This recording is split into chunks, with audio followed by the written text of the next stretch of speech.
We have successfully tendered from EC8Bs covering 17 states, except for Ebonyi, which will be tendered tomorrow. So the entire ward results for this election has been admitted. So nothing pertaining to that. Polling unit results have been admitted in evidence completely for the states we are challenging, same as from EC8Bs, which is what election results. The other one that is outstanding will be the Cs and Ds, which will tender tomorrow.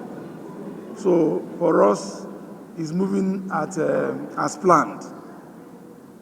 From tomorrow, we tender the remaining thing and then we'll proceed to expert evidence. Are you pleased with the case of your tendering of documents? You see, what is most important in a proceeding like this is evidence.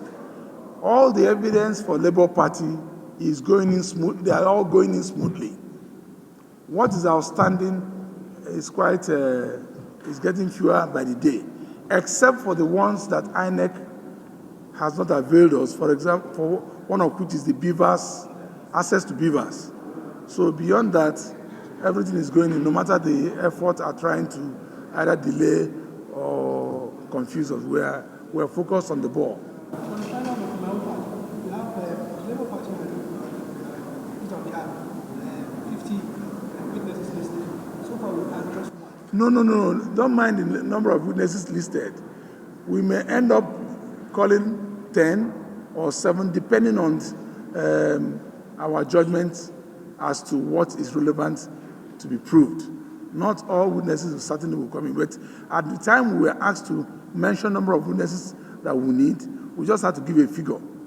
But certainly with the documents in, a lot of witnesses may no longer be necessary, except those that will just come to adopt them, and then we'll proceed. We want to avoid dumping. Thank you.